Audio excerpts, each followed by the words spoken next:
Welcome to the Daily. It's Thursday, April 7th with Greg Lawless. I'm Jason Seguini. A ton of stories to get to from last night, including drama in Vancouver. What's new, Greg? Well, it seems like every week that they play at Empire Field, there is drama. Last week, the Whitecaps got 2 stoppage time goals and earned a draw at home. This week, tables were turned, and on Wednesday night, the New England Revolution got a stoppage time goal from Stolica to earn a 1-1 draw and send the fans home a little bit unhappy. Yeah, I mean, one of the storylines of this game had to be 3 red cards being shown, including Eric Hasley, the Vancouver goal scorer, who got his second yellow. Yeah, he got his second yellow for celebrating his goal by taking off his jersey. Now, regardless of what you think about that law in the game, it is a law, and Hasley needs to know better. His own coach, Tater Thordarson, actually came out and said it was not a very smart play by Hasley.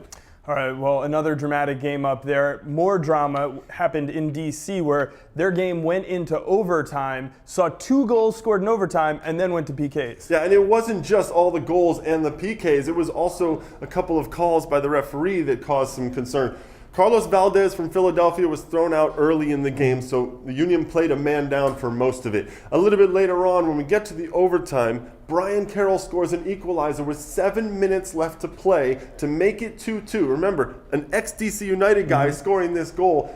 During the celebration of that goal, it seems, Peter Novak, the manager for Philadelphia, gets into an altercation of some sort with the referee, and he's given his marching orders. So the refereeing having a lot to do everywhere, not only in Vancouver, but also in D.C. Well, D.C. moves on in the US Open Cup qualifiers to take on New England, actually, in the next round. Houston was hosting Kansas City in their own US Open Cup qualifier. Another game that went to overtime. Yeah, this one, though, was decided early in overtime. The rookie C.J. Sapong getting a goal in the 92nd minute to win it for Sporting Kansas City. Houston, a little disappointed in this one. They felt like they should have put some chances away. There's also rumors that another attacking midfielder, we've talked about him before, Javon Watson, is going to be heading into Houston. Looks like they're getting closer and closer to sealing that deal. Well, Houston disappointed with that result. Another team very disappointed with their result is the U.S. Under-20 national team, who is trying to qualify for the U20 World Cup, playing Guatemala in Guatemala City, and it didn't work out for them. It's never easy to play the host nation in one of these tournaments, especially in Central America, where the fans are so rabid and great at these games. And you know what? Thomas Rongen, the head coach of the US U20s, said we lost the game in the first 20 minutes.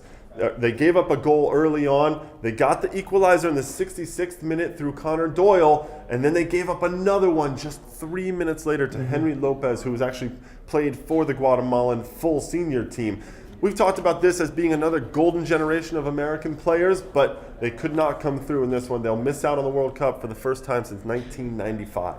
As if there hadn't been enough elimination games last night, there was another one. The other side of the bracket in CONCACAF Champions League saw Monterrey knock out Cruz Azul, and they'll take on Real Salt Lake. Yeah, and this was an exciting match in Mexico City. Cruz Azul got the goal that they needed to go up 1-0 in the first half through Cesar Villaluz. It looked like they were going to get another one, but then they kind of dropped off, and they didn't get more attacking. Monterrey needed a goal just to go through, and in the 81st minute, Humberto Suazo puts away a penalty kick to take them through to the final against Real Salt Lake. That first match, April 20th in Monterrey.